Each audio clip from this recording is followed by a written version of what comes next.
¿Qué tal amigos, compañeros, colegas? Bienvenidos a este lunes literario, edición miércoles.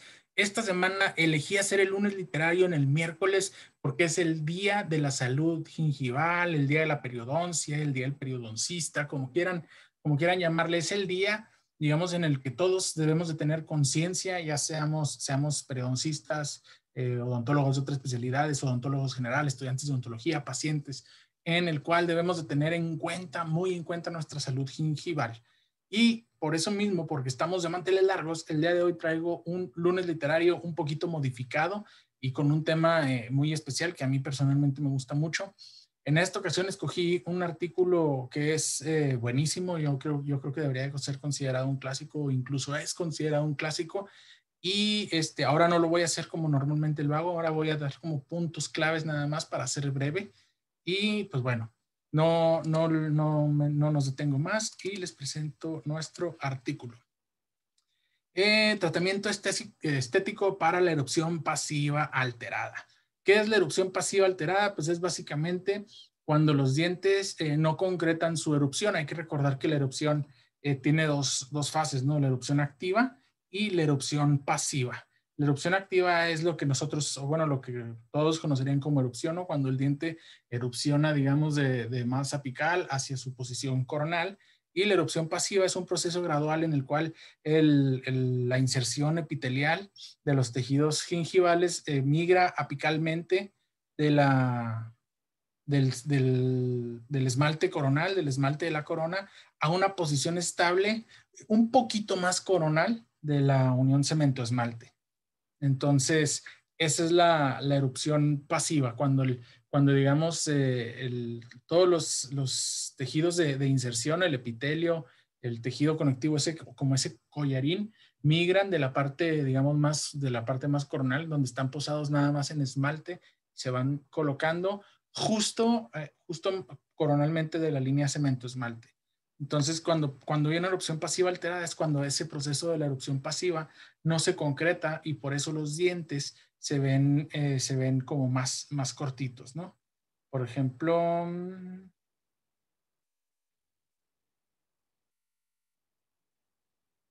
ok, aquí se ve como son estos dientes anteriores mandibulares, como los centrales han erupcionado por completo y como los laterales, por ejemplo, los otros dientes todavía no terminan ese proceso de erupción pasiva. Se fijan la diferencia de la altura del margen gingival, pues precisamente eso es lo que pasa en erupción pasiva, ¿no?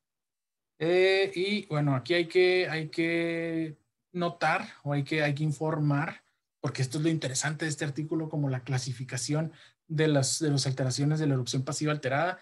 Hay que tener conceptos claros para lograr comprender esta clasificación. Para empezar, está la línea mucogingival, que aquí en inglés es mucogingival junction, que está representado por MGJ. Acuérdense que la línea mucogingival es cuando pasamos del tejido queratinizado a nada más una mucosa de revestimiento. Aquí vemos como el tejido o la encía insertada, la encía queratinizada es un poquito rosa, más pálido, más clarito, y aquí donde se empieza a poner más como de color rojo. Aquí no se alcanza a apreciar bien. Se me hace que aquí en esta foto enseguida sí. Aquí se ve cómo cambia. Esta es la línea mucogingival. Cuando cambiamos de tipo de mucosa. De la encía insertada a la mucosa de revestimiento, que hay que recordar que la mucosa de revestimiento es más frágil. Entonces, bueno, hay que tener esos conceptos claros porque se pueden presentar pacientes con erupción pasiva alterada, por lo menos aparentes, y pues bueno, hay que saberlos clasificar, hay que tener muy en cuenta. Hay que tener en cuenta también la unión cemento-esmalte, que es esta línea de aquí donde pasamos de tener esmalte de la corona a tener el cemento de la raíz. Entonces, hay que recordar que no es una línea, digamos, recta, sino que en los lados proximales de los dientes hace como esta forma de silla de montar. Y otro concepto que tenemos que tener bien claro es la altura de la cresta alveolar. Aquí vemos cómo en este caso la cresta alveolar está unos milímetros abajo, bueno, o arriba en este caso porque son dientes superiores, de la unión cemento-esmalte en el cuadro A, en el cuadro B, pero en los cuadros C y D está, digamos, al mismo nivel la cresta alveolar de la unión cemento-esmalte. ¿Qué pasa con estos pacientes ya ya yéndome un poquito más adentrado en el contenido del artículo, es que estos, por ejemplo, el cuadro A y el cuadro B, en estos ejemplos, aquí sí se puede dar una inserción del tejido conectivo que está subyacente al epitelio, inclusive aquí lo hemos representado con unas rayitas. Aquí sí se puede dar una inserción. Los pacientes que tienen exactamente la cresta alveolar en donde está la unión cemento-esmalte, no se da una inserción del tejido conectivo. Entonces no hay una inserción adecuada al pues sí, al diente de los tejidos periodontales. Entonces, se clasifican de acuerdo a este tipo de escenario donde tenemos una línea mucogingival, digamos, en su lugar más apical al margen gingival.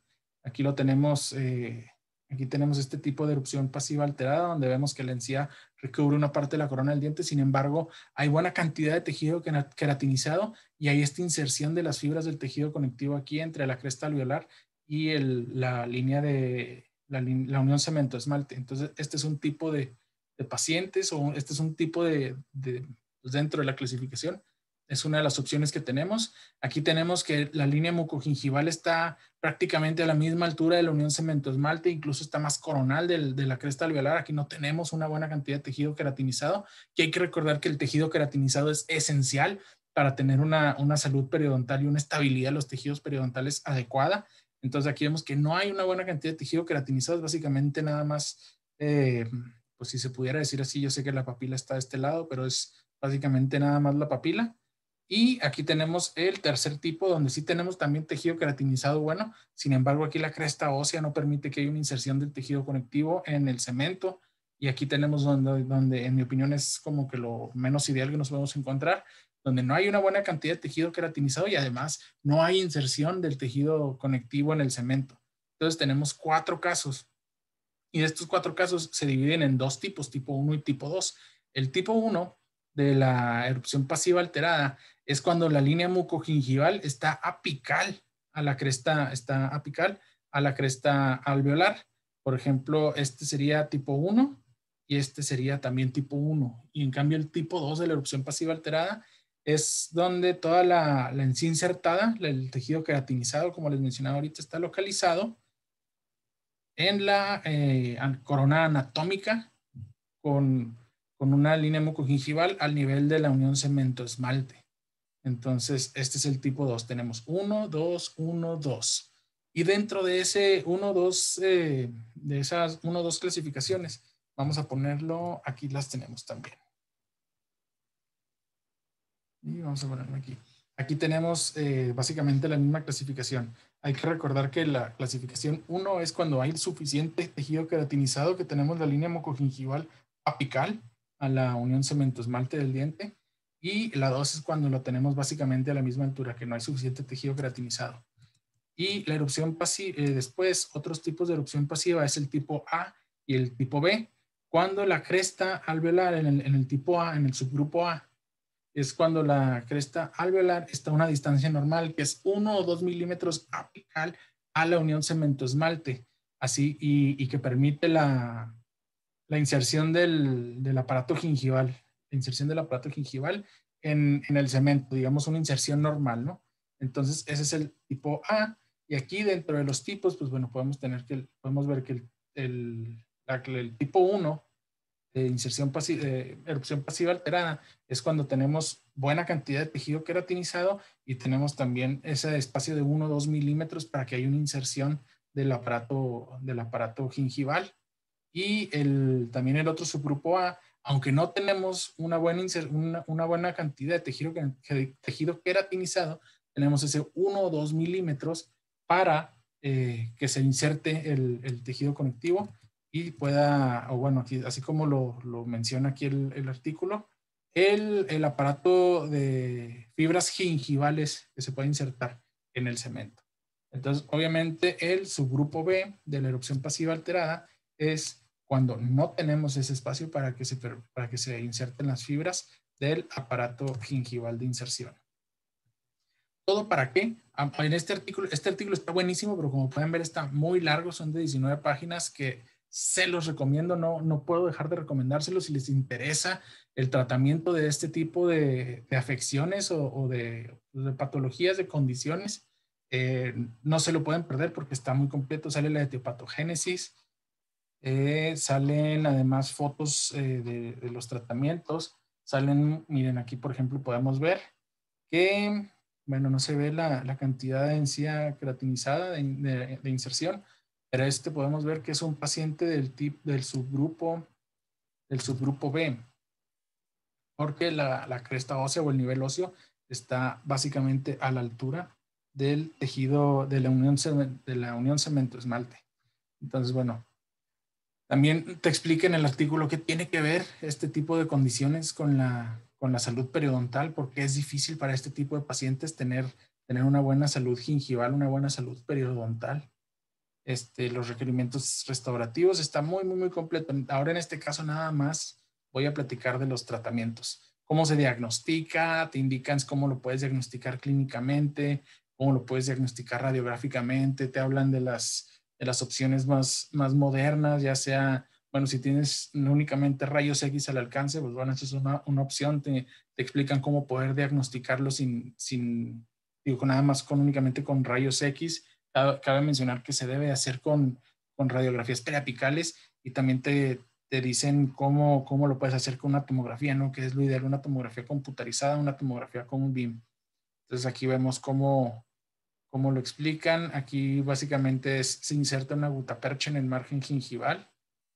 O bueno, no se inserta, se pone a la altura para que veas tú dónde tienes el margen gingival, dónde tienes la unión cemento-esmalte, el margen gingival, la unión cemento-esmalte, que es esta línea roja, donde tienes la cresta alveolar. Esto es una radiografía de 2 dimensiones, ¿no? Entonces aquí podemos ver que, pues bueno, aquí podríamos ver cómo es internamente digamos, la anatomía del paciente, y pues con esto ya puedes planear algún tipo de tratamiento, que eso es lo que quiero tratar y platicarles rápidamente. Esto es porque, aparte de ser el día, este es un tema muy bueno y muy discutido y que pues, nos apasiona, yo creo que a muchos, o si no a todos los periodoncistas. También he visto que no existe la suficiente justificación o la suficiente base científica para planificar algunos tratamientos, y me han llegado algunos casos con los cuales no se ha tenido éxito porque no se toman en cuenta todos los factores que aquí vienen plasmados, ¿no? En este artículo es del 2018, se me olvidó comentarles los autores, vamos rápidamente. Es del 2018, podemos ver a la doctora Mele, a Feliz, y aquí vemos a Mazzotti y al mismísimo Giovanni Zucchelli. Entonces, de una vez, con solo ver los autores te das cuenta que es un artículo, es como les mencionaba ahorita, que se debe hacer un clásico, si no es que ya no lo es. Pero bueno, ahora sí, vayamos al tratamiento. Hay que recordar que antes de cualquier cirugía debe de existir salud periodontal.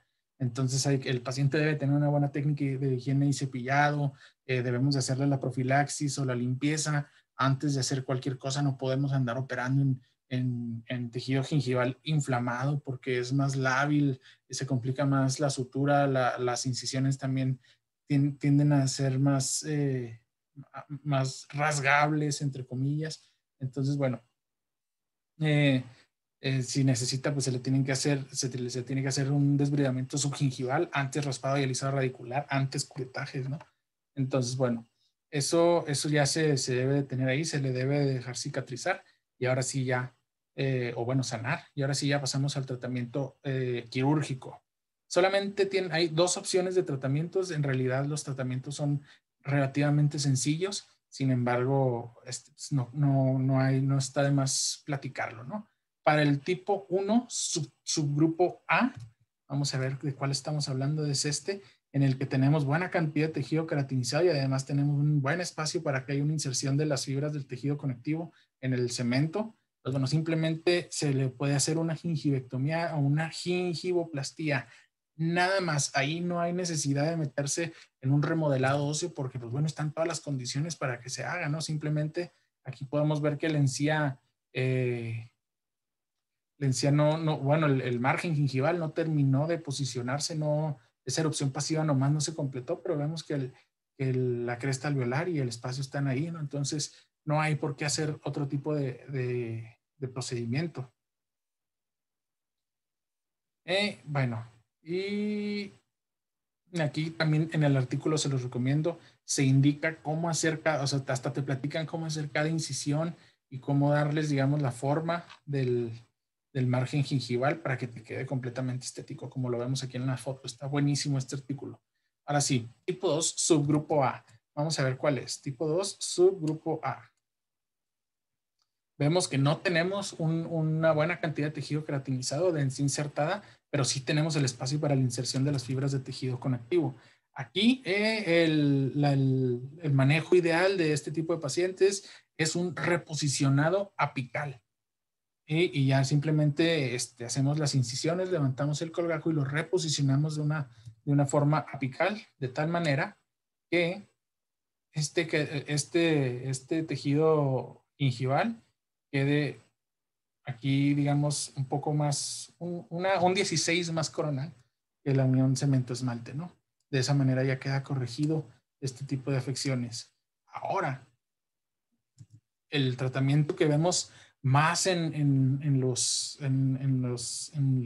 casos que vemos en Instagram, por ejemplo, o las cirugías que vemos en YouTube, es del tipo 1 y tipo 2 del subgrupo A y del subgrupo B, que es básicamente hacer esto que vemos aquí. Aquí vemos que este paciente tiene buena cantidad de encía insertada, tiene muchos milímetros, no sabríamos decir, no sabríamos cuál es. Básicamente se procede a hacer una gingivectomía, como vemos aquí en el cuadro B. Aquí están los collarines de tejido, del tejido del cuello, en el cuello de los dientes, la parte del tejido blando que vamos a remover. Se quitan estos mediante una cureta, se deja expuesto. Aquí ya vemos cómo está el colgajo hacia arriba. Vemos que es en forma de sobre, por lo menos yo no le alcanzo a ver liberatrices o incisiones para liberar el colgajo. Vemos aquí cómo el tejido óseo es un poquito grueso, bueno, muy grueso, es abombado. Vemos como aquí en el cuadro D ya se le dio un recontorneo, se le da un festoneo, se llama, lo que en inglés vemos como un scalloping. Hay que ver que más que nada el trabajo es entre las raíces, no se le da la forma al tejido óseo, digamos aquí en las raíces o arriba de las raíces, pues por el riesgo de que haya a lo mejor hay una fenestración o una posición apical un poco más vestibular y dañar el cemento, ¿no? Y por ende el tejido óseo y pues bueno, hacemos un mal.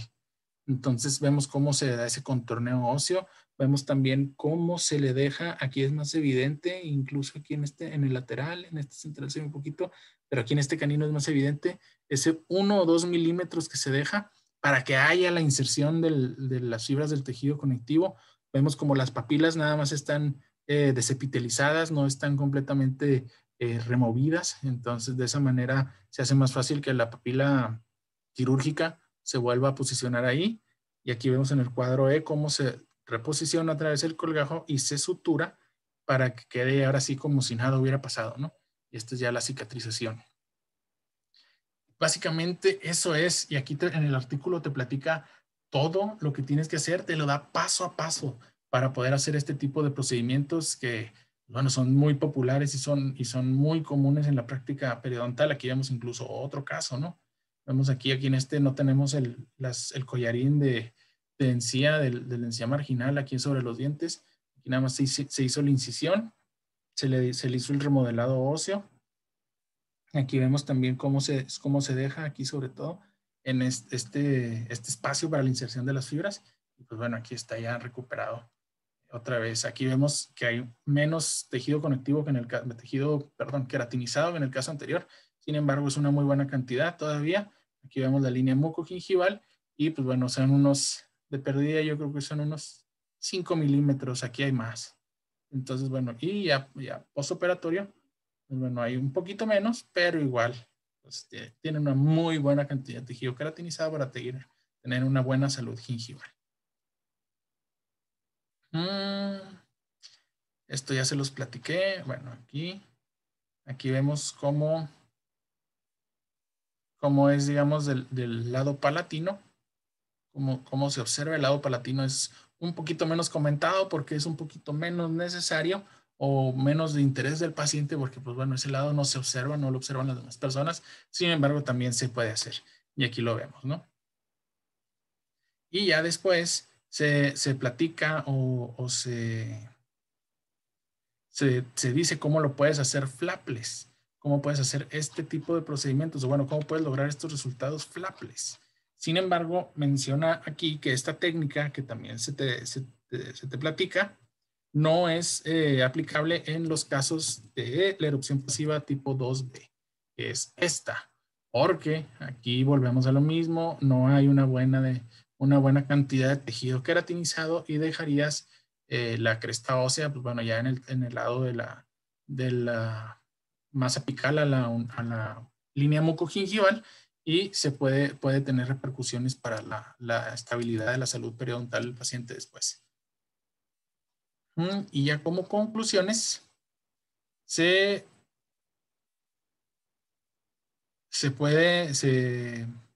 dice que se debe distinguir que en un mismo paciente puede haber varios tipos de diagnósticos, ¿no? Que un paciente no es que tenga todos sus dientes en los que vamos a trabajar de un mismo tipo y subgrupo, sino que se pueden presentar de diferentes escenarios y hay que estar atentos a eso porque no necesariamente es el mismo tratamiento. Entonces dice, la mayoría de los casos de la erupción pasiva alterada pueden necesitar una ostectomía y una osteoplastía como resultado de un volumen óseo excesivo, y también necesitan un reposicionado apical con un recontorneo óseo como parte de su tratamiento quirúrgico. Y eso es todo. Les pongo otra vez el título del artículo para que lo vean. También dónde está el DOI. El DOI es muy importante en este tipo. Válgame, no viene. No lo veo el DOI. Pero bueno, con gusto, si me lo preguntan, con gusto lo busco y se los paso, o se los puedo mandar por correo. Encantado. Voy a dejar de compartir pantalla. De nuevo, este artículo es de mis favoritos, aunque está larguísimo, lo leí y ni sentí, ¿no? ni me pesó la longitud, porque es un tema apasionante, es un tema muy buscado, y es también un procedimiento en el cual nunca está de más seguir aprendiendo, porque pues, bueno, los resultados son estéticos en nuestros pacientes y es lo que la mayoría de la gente busca, ¿no? Y es precisamente lo que nos quejamos. Podrán no buscar salud, podrán no buscar la excelente función, pero los pacientes siempre buscan la estética. Por eso debemos estar enterados de este tipo de procedimientos para podérselos ofrecer a nuestros pacientes y lograr lo mejor posible con lo que nos dan. Muchas gracias por estar en este lunes literario otra vez con nosotros. Les deseo a mis colegas periodoncistas, a mis maestros, a mis amigos, a todas las personas del área de la salud gingival o de la salud periodontal que he conocido y me he topado, a ustedes que nos escuchan, les deseo un muy buen día, y pues a los demás colegas o a las demás personas, pacientes que están aquí escuchándonos, pues bueno, hay que seguir aprendiendo y hay que estar atentos de la salud gingival, ya sea de nosotros si son pacientes o de nuestros pacientes si son colegas de práctica general o de otro tipo de especialidad. Muchas gracias y nos vemos la próxima semana.